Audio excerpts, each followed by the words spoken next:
right back there, if you can see it, there's an Oscar. It's not mine. I've never won an Oscar. I've been nominated.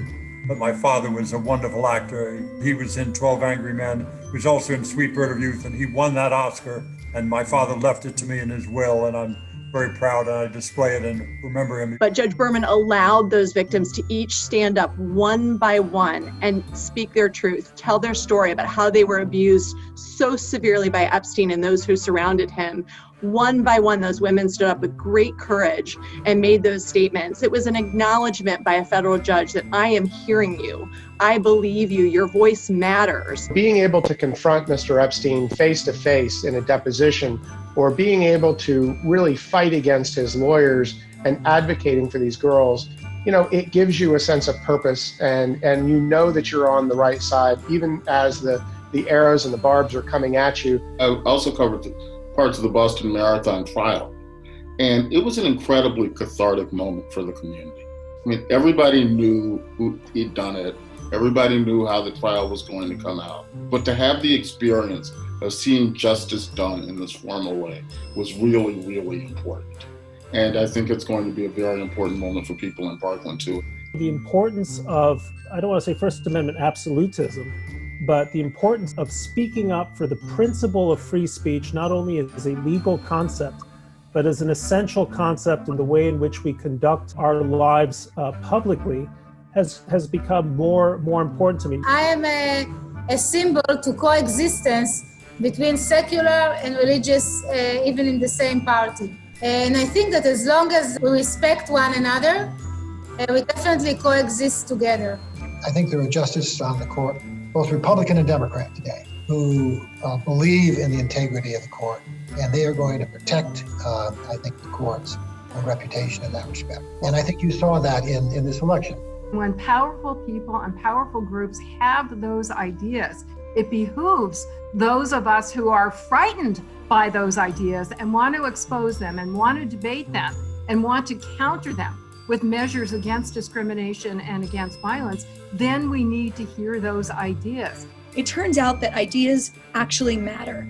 And without free speech, without these tools, the greatest tools for progress in all of human history, what are we left with?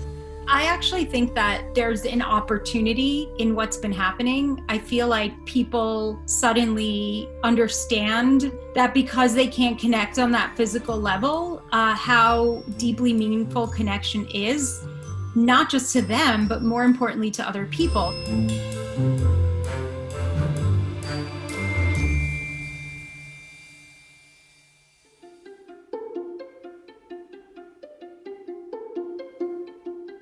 So many times in our lives, the world is unfair and unjust. So we look to stories like this and individuals like this that stand up and speak for people who don't have a voice. My mother said to me once, and in a very hard time in my life, she took me by the hands and she said, the price of freedom is high. If you want things and it means that much to get them, that shot at the end of that film right there is the price of freedom is high. The movie doesn't take place in Russia, it doesn't have any Russian actors, but there's something about Dr. Zhivago that just still screams Russian history. It's such an epic romance. And you see this again with the girl in the bar who has this crush on Rick. She wants to make him pay, so she keeps showing up with the German soldiers.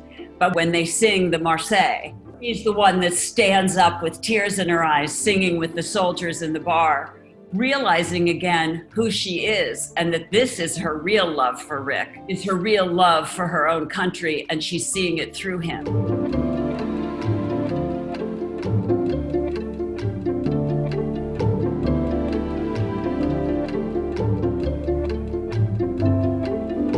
Hidden Valley Road is about a family that has a disease sweeping through them that they don't understand. And it is not a virus, but it is a horrible and mysterious thing, and they all were wondering if they would be next. And they came through it to the other side. So I do think there is a possibility that people could read it and sort of scan it for tips. We spend a lot of time in our schools learning about the context, the timeline of history.